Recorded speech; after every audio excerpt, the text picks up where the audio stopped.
What makes this project stand out is not just the resource. We've got a published resource. It's a significant copper deposit, one of the largest and most exciting in recent years in Chile.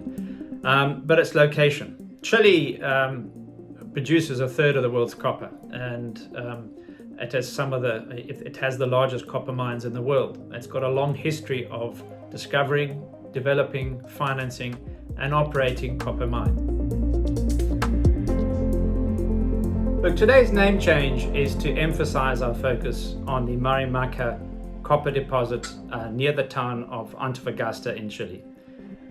Coro Mining historically was focused on copper in South America, but the discovery of Marimaca means that we are totally dedicated and focused on this particular deposit, and the name change best reflects that.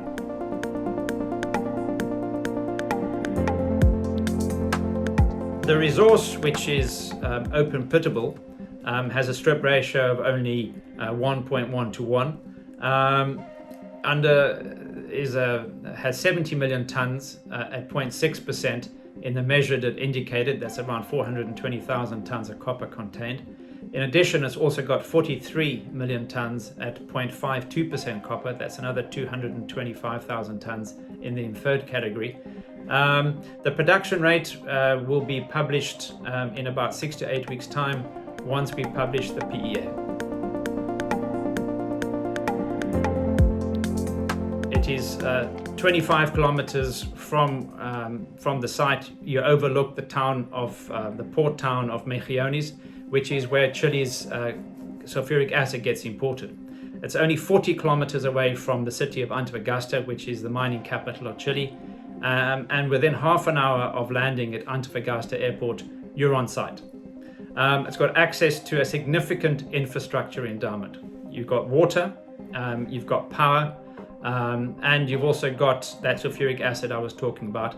Plus, of course, you've got the skills in both the towns of Mejillones and Antofagasta with no need to run a camp or a fly-in or a fly-out or anything like that.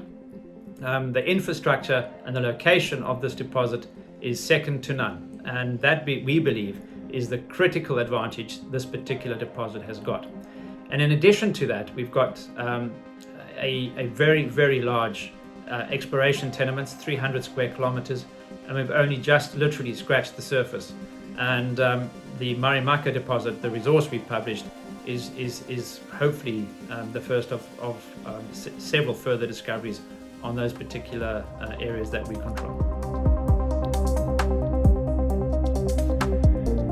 Our strategy is threefold. One is to advance this core Marimaca oxide deposit.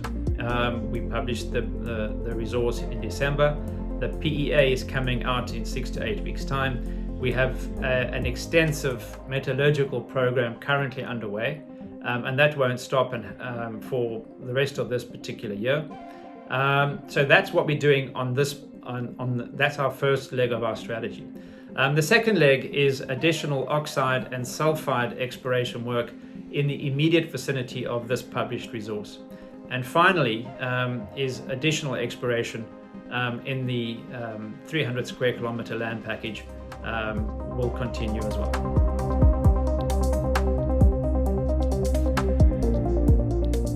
The company raised $12 million in September of last year. And it has secured a $6 million working capital facility from its two largest shareholders, which will keep the company in funds to complete all its studies and everything else it's doing till the end of this calendar year. Look, the next 6 to 12 months, it's going to be very volatile. But I think looking beyond that, and certainly if you're marrying this to the life cycle of Marimaca, which is in production in a longer period of time than that, beyond that, the fundamental demand-supply equation for copper looks extremely attractive. You're seeing demand going to be driven by capital intensities as the switch to renewable energy, the switch to electric vehicles. The capital intensity of both, the copper intensity in both is significantly higher than the conventional methods. On the supply side, you've had a decade of underinvestment in copper exploration. There are simply no new large copper projects in development right now.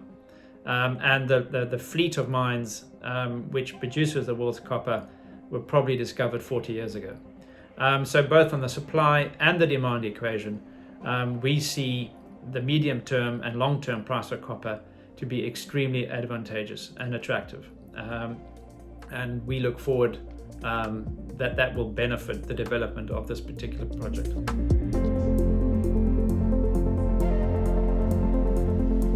Look, we have a published resource, which is big, and it's one of the biggest and most exciting oxide discoveries. It is a strip ratio of only 1.1 to 1. It can be mined as a single pit, open pit development project. But that only tells half the story. It is going to have a very low capital intensity. It's also situated right next to infrastructure, both power, water, sulfuric acid, and most importantly, people. It's only 25 kilometers from the town, overlooking the town of Misiones, and 40 kilometers from Antofagasta. And we have no environmental or social issues which will prohibit or stop the development of this project.